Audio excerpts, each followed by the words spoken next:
Welcome to the NLPcourses.com podcast show with your host, NLP Master Trainer, John Cassidy-Rice, where we push back the hype and pull back the velvet curtains of creating a successful life with NLP. Diving into psychology, neuroscience, linguistics so that NLP becomes a practical tool at home and in your career. Moving beyond techniques so that you can make a name, make money, or make a difference. Tune in weekly if you care more than others think wise as we set out on this quest to uncover the secrets of successful people in all walks of life. Make sure you head over to NLPcourses.com to receive free transcripts of each show. All the people turned their backs to land and looked to the sea all day, and as long as it took to pass, a ship kept raising its hull, reflected in the sand as standing goal. But whatever the truth may be, the water comes to the land. But when has that been a bar to any watch thy keep? And it's true, we as human beings are attracted to the chaotic sound of the sea, not the random sound, the chaotic sound. Our goal for these series of podcasts is, can we stretch our minds to hold some of those chaotic patterns of human communication? Two roads diverged, and I took the one less trodden by, and that has made all the difference. And as popular as NLP is at this point in time, you will still find there are so many people that have not come across it, that it will be the difference that makes the difference. Hello, my name is John Cassidy-Rice. I have the pleasure to be your host for these series of podcasts. Welcome to the very first NLPcourses.com podcast show. I'm very excited to be part of your journey into this wonderful, sometimes controversial, and at other times completely outrageous field of NLP. What will we cover in this podcast? Who I am, just in case you're wondering. Now, what is the goal for these podcasts and how you can help shape them? A gentle step into understanding a core principle within NLP. So, who am I? Well, I'm glad you asked. Here is a mercifully short intro. Now, I've been involved in NLP for over 20 years. I have gone from one of the shyest people you'd ever meet, low self-esteem with dyslexia, which, by the way, is a hard word to spell, and having NLP turn my whole life around. I'm independently recognized as an NLP Master Trainer, and I'm one of the very few listed on anlp.org website. I train all around the world. I train open courses, I train courses within businesses and corporations. For example, I'm in partnership with Jaguar Land Rover to run their NLP courses, and I had the pleasure to help them win the CIPD award in training. I live in a tiny village just outside Chichester on the West Sussex in England, next to the Rolls-Royce factory. I have a wonderful wife, Bernadette, and I have incredible children. Well, I have 5 of them. They keep me busy. So enough about me. What about you? What do you want from these podcasts? How can I best serve you? What questions do you have about NLP? What topics would you like covered? Would you like to share your expertise? Would you like me to have interviews, do book reviews, etc., etc.? Now, the plan now is, over the next few podcasts, we're going to cover some of the fundamental processes of how we think and process information. This will form the foundation for all influencing techniques, underpins how to design language patterns for transformation. And very quickly, we'll find ourselves down a rabbit hole of storytelling. Yes, that rabbit hole goes deep. Now, we may cover topics that challenge your beliefs and your values, and often go against the accepted conventions and explode myths within NLP.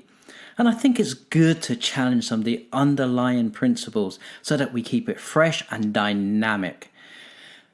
So you'll have to accept, I have the tendency to dip into psychology, neuroscience, linguistics from elsewhere to help us really grasp this wonderful field of NLP. Now, I know some of you have been trained by someone else within NLP. Shame on you. Now, a lot of different trainers have different points of view. And you know what? I think that's healthy and that's good for us. And if we can get a debate going, love it. But let's not get hung up on step-by-step techniques within NLP, i.e. step 3 of the fast therapy cure should be ... No. Here we're focusing on principles, ideas that drive NLP. To put that another way, and I think Picasso probably said it slightly better, there are some artists who turn the sun into a yellow blob. There are other artists with their skill, their commitment, who turn a yellow blob into the sun.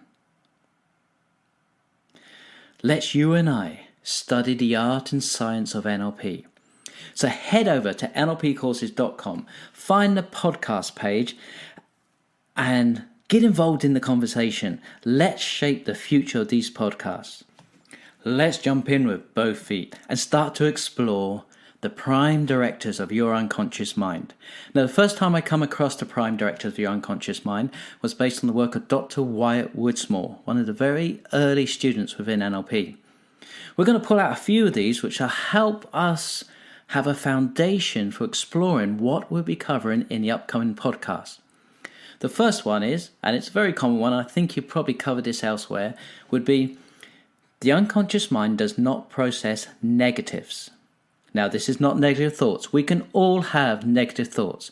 So what do I mean? It's how we represent information to ourselves and to other people. So, for example, let's do a quick thought experiment. Whatever you do, do not think about a blue elephant up a pink tree. That's a blue elephant up a pink tree. Do not think about it. Blue elephant, pink tree, not think about it. So what are you doing? Oh, I told you not to think about it. Now, even if you think you didn't think about a blue elephant up a pink tree, you did. How can I say that with such confidence? Because words are second to how you think. You think using your imagination. And I'm using the word imagination precisely. I'm using it to mean all the senses and not just visualization. So when you say to somebody, do not think about, the brain goes, well, I don't know what I do not need to think about, and parks those words to one side. Then creates an image of a blue elephant up a pink tree. This is why, if you've ever been on diets and you've said to yourself, I will not eat chocolate cake, I will not eat chocolate cake, and the brain essentially goes, will not, well, I don't know what I will not do, parks those words to one side, creates an image of you eating chocolate cake, and eventually you go, oh yes, I can do that. Now, because I have children, when I'm walking home from school with them, I'll often hear parents shout to their children, don't run, you'll fall over and hurt yourself. And what happens? Yes, in moments that child falls over and hurts themselves. The thing is, they'd probably have been fine if it hadn't been for the adult placing that image in the child's mind. The principle to fully understand behind this is your unconscious mind will follow the strongest image presented to it. Always ask for what you want to happen, not what you don't want to happen. So I was working with some teachers and they said, okay then, so we have challenges with children running through the corridors. So I say, what are you saying? Don't run. And I said, well, what do you want to happen? For them to walk. So you need to say, walk. Yes, very simple. Now, related to that is another principle, which is the unconscious mind takes everything personally. If you like to gossip, do not listen to me. I'm about to ruin gossiping. Whatever you say about anyone else, your unconscious mind is taking it personally. It makes no distinction that you're talking about somebody else. If you've ever worked in a large organization, you've seen this happen time and time again. You get somebody who starts, they're enthusiastic, they're keen, they're bubbly. And then 30 to 40 days, they start to sound like everybody else on the team. Then they start acting like everybody else on the team.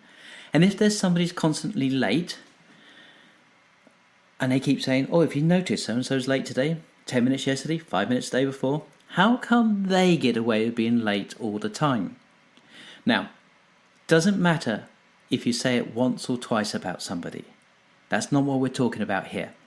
If you consistently say the same things about other people for approximately 30 to 40 days, your unconscious mind starts to go, oh, you would like us to be late. I can arrange that. So whatever you say about anyone else, your unconscious mind is taking it personally. Now, I think you're fascinating. You're humorous. You're intelligent. Sponsors of this week's NLPcourses.com podcast show is the NLP Practitioner Training, designed to transform your life. Head over to the website now to secure your place on the next NLP practitioner. Let's also explore the principle of least effort. This can work for you or against you. So, do you know somebody who exercises on a regular basis? And what I mean by that, at least 3 times a week for at least 3 months. And it just becomes part of the routine. It's part of what they do every day. And if they miss a session, they'd like to make it up. But if you know somebody who doesn't exercise and wants to exercise but keeps putting it off, the principle of least effort is now working against them. So what can happen is this.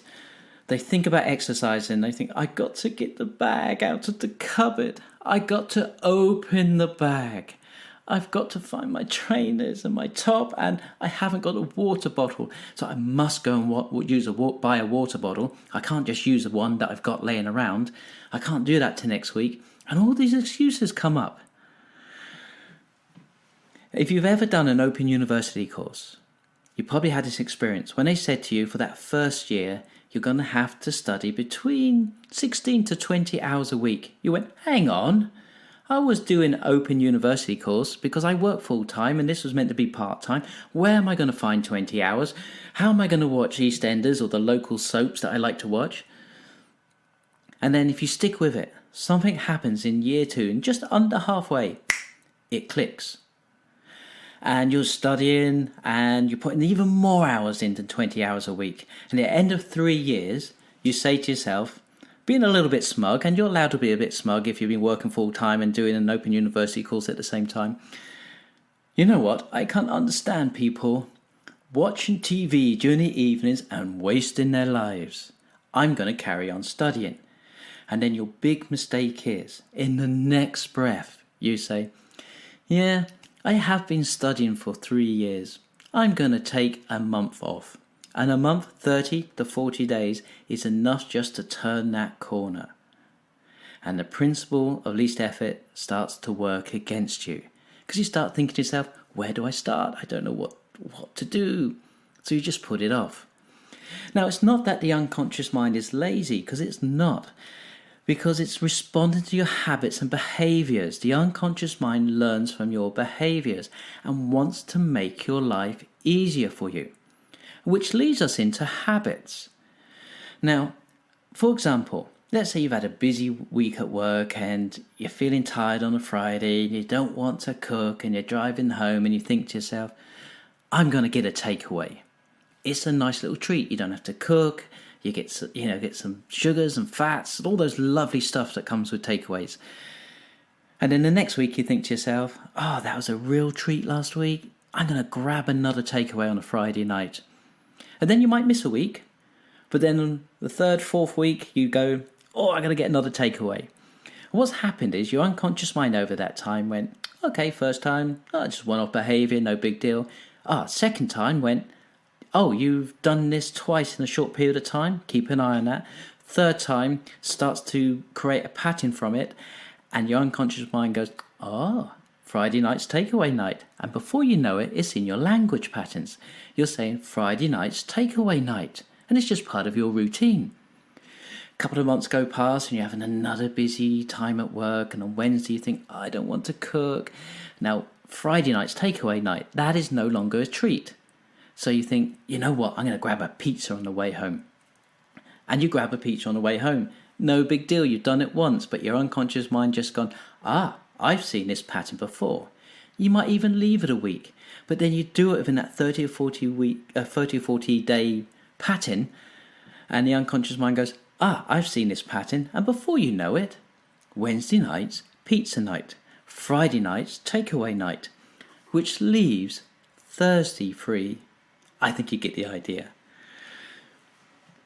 So we're going to come back to the prime directive of the unconscious mind and dip our toes into what drives us at an unconscious level. I am excited, like I've said, about these podcasts, and I'd really like your input. So please head over to nlpcourses.com and find the podcast page and join in the conversation, even if you just want to say hi.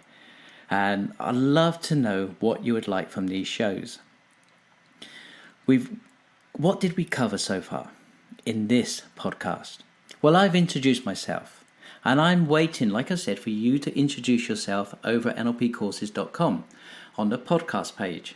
And I will answer everybody who leaves a comment, even if you just say hi. So we talked about within that making some challenges and exploding some myths with NLP, but we're not going to get caught up in the step-by-step techniques. You, like me, are interested in the bigger concepts, which means that we will be able to use NLP in a very natural way. We've also talked about blue elephants up pink trees. We've explored what you say about other people your unconscious mind takes personally, potentially ruining gossiping, and then we explored habits. Now, I invite you to leave us a review and a rating on iTunes. Now, it really helps. Next week, we'll be covering the brain, how the brain thinks, and what it means to our communication. And just so that you're pre-warned, I might talk about rabbits. Who knows? John, waiting until our next time together, Cassidy Rice, saying have a successful week. Until next time. Thank you for tuning in. You are listening to the NLPcourses.com podcast show. If you enjoyed the show, please leave a 5-star review on iTunes and make sure you head over to NLPcourses.com, where you can subscribe to our free newsletter, where we keep you updated with in-depth NLP topics. Stay tuned for upcoming episodes on Neuro-Linguistic programming and beyond.